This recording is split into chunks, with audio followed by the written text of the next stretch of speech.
everyone, welcome back to the Jay and May English podcast. I am May, and today we're tackling a tiny word that is actually a giant in disguise.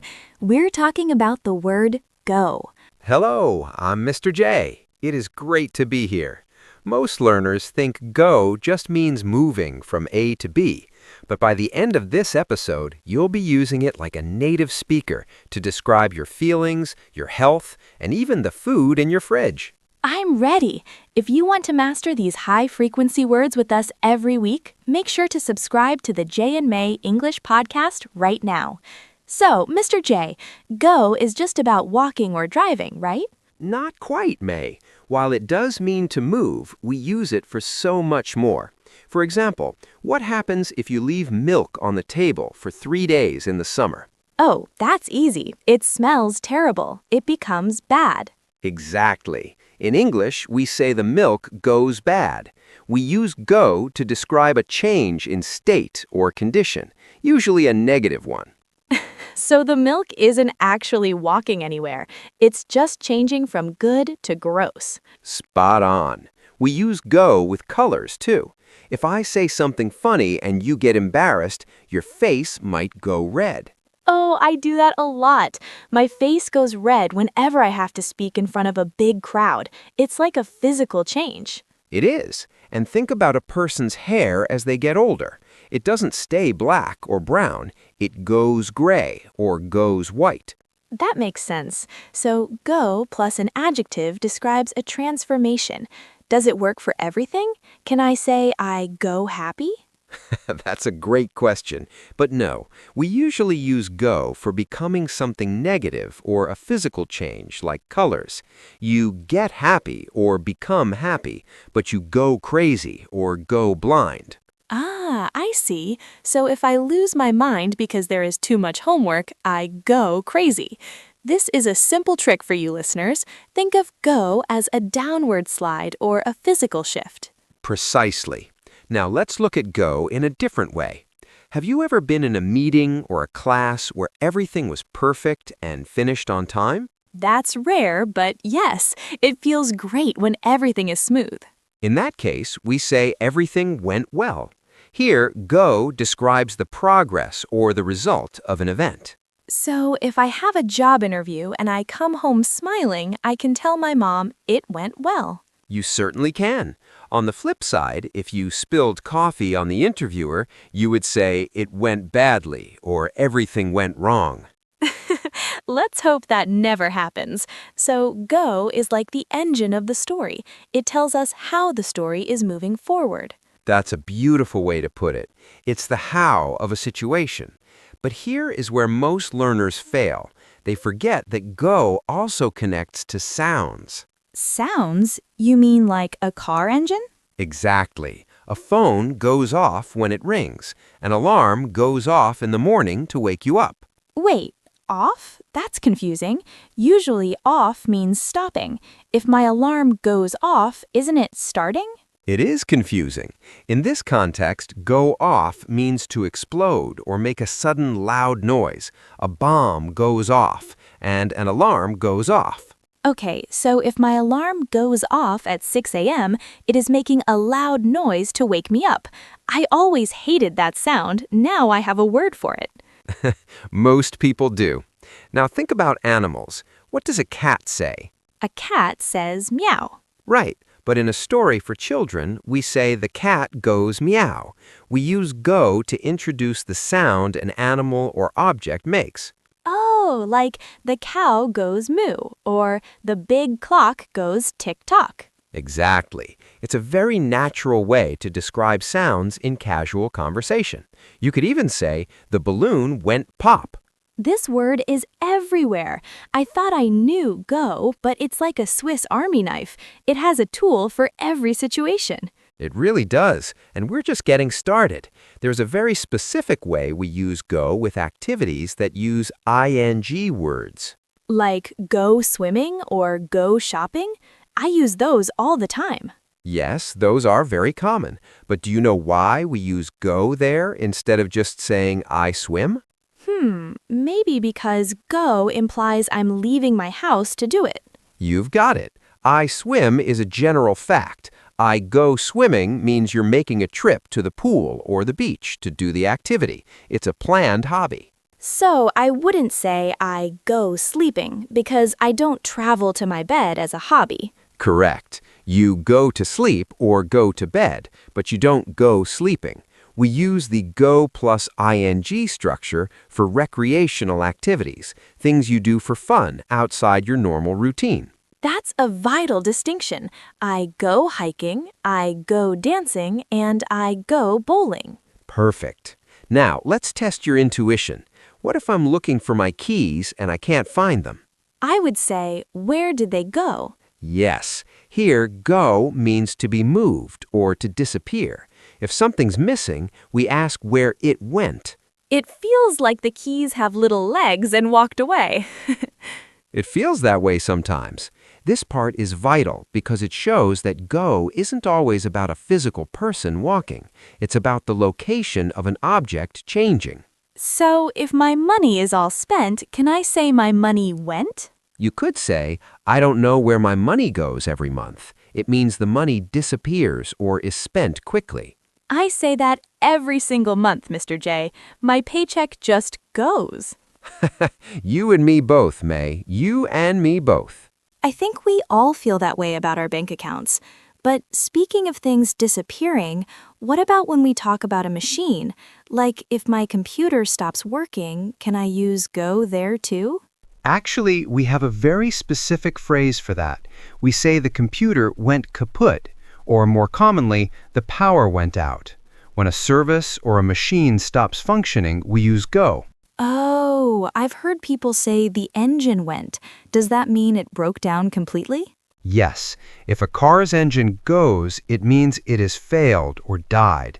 It's a very common way to describe mechanical failure in casual English. So, if I'm driving and my car suddenly stops in the middle of the road, I can tell the mechanic, my car just went? Exactly.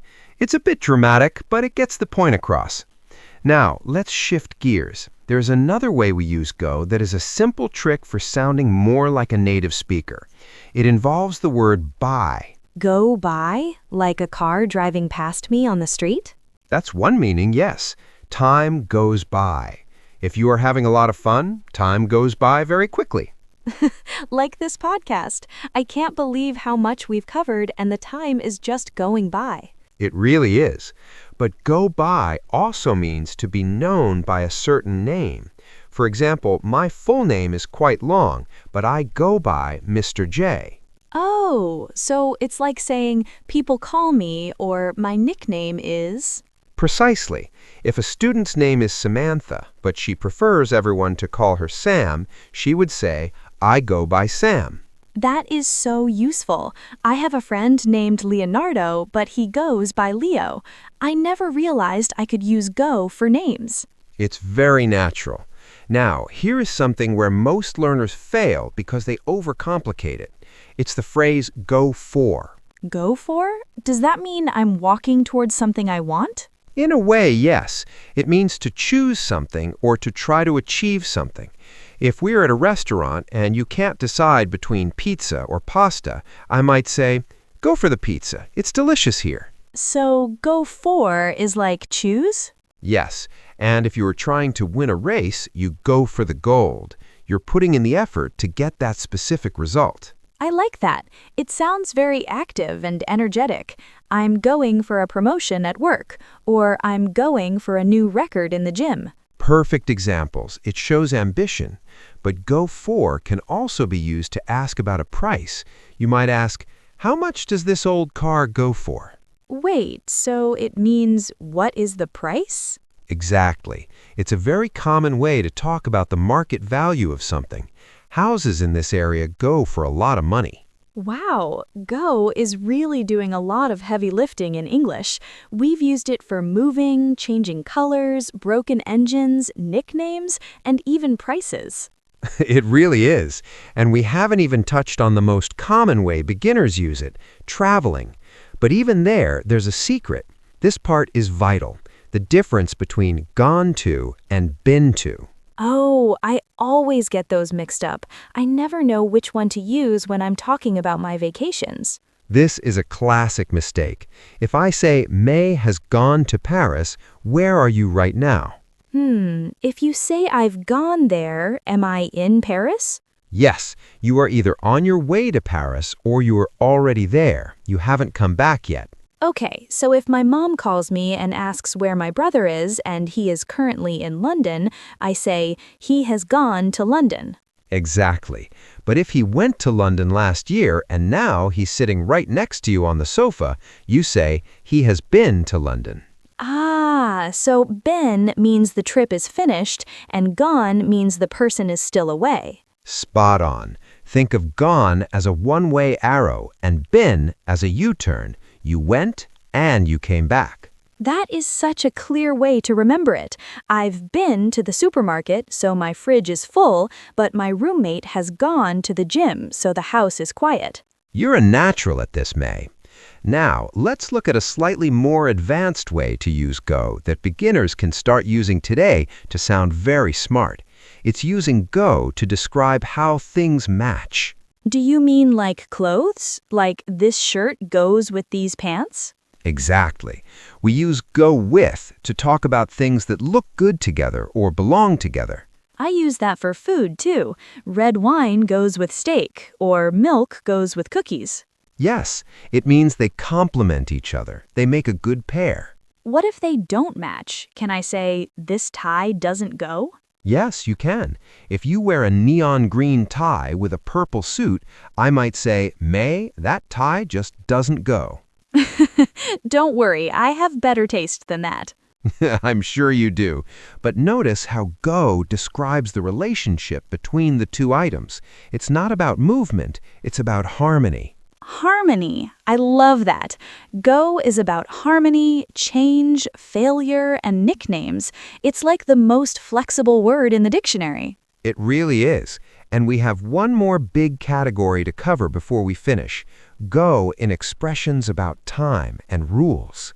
Rules? Like the rules go like this. You hit the nail on the head. When we explain a song, a poem, or a rule, we often use go. The lyrics go like this, or the story goes that a long time ago. Exactly. It's used to introduce the content of something written or spoken. It feels like go is a bridge. It connects the speaker to the information they are about to share. That's a very deep way to think about it, May. It is a bridge. But what about when someone says, go ahead? That's a bridge too, right? It certainly is. Go ahead is like a green light. It's a bridge that gives someone permission to start speaking or to do something they were planning to do. I hear that one all the time in movies. Like if someone wants to ask a question, the boss says, go ahead, I'm listening. Exactly. It's very polite and encouraging. Now, let's talk about something that happens to everyone, getting sick. We actually use go to describe how illnesses move through a group. Like a cold or the flu? Yes, we say there is a flu going around. It means the virus is moving from person to person in a community or an office.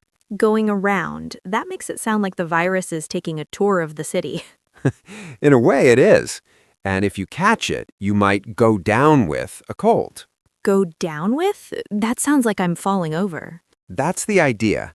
It means you have become ill and perhaps need to lie down in bed. I think I'm going down with the flu. This part is vital for anyone working in an office. If you need to call in sick, you can say, I've gone down with a fever. Perfect. It sounds much more natural than saying, I have a sickness. Now, May, have you ever seen a candle burn until there's nothing left? Yes, eventually the flame just disappears. We say the candle goes out. We use go out for fires, lights, and even fashion trends. Wait, fashion trends? Like big hair went out in the 80s? Precisely. If something is no longer popular or in style, we say it went out. It exited the world of fashion. So if I wear something very old-fashioned, my sister might tell me, May, that look went out years ago. Exactly. It's the opposite of coming in or being in. We have covered so much ground today. I used to think go was just about my legs moving, but it's actually about life changing, machines breaking, and even how much a house costs. It is one of the most powerful words in English because it is so flexible. If you can master these different uses, your English will sound much more fluid and less like a textbook. I feel so much more confident now. Before we wrap up, let's do a quick recap for everyone listening. Great idea. Remember, go can mean a change in state, like go bad or go gray. It can describe how an event happens, like it went well. And don't forget the sounds. The alarm goes off and the cat goes meow. We also have go by for nicknames and go for choosing or prices. And the big one for travelers, gone to means you're still there, but been to means you've returned. Lastly, go with for matching clothes or food, and go down with for catching a cold. Wow, what a list. I hope all of you were taking notes, or better yet, just listen to this episode again while you go for a walk. Nice use of the word, May. Thank you. Before we leave you today, we have a question for you to answer in the comments. Tell us, what is one place you have been to that you think everyone should visit at least once? I can't wait to read your answers. Thank you for joining us today. Don't forget to subscribe to the Jay and May English podcast so you never miss an episode. See you next time.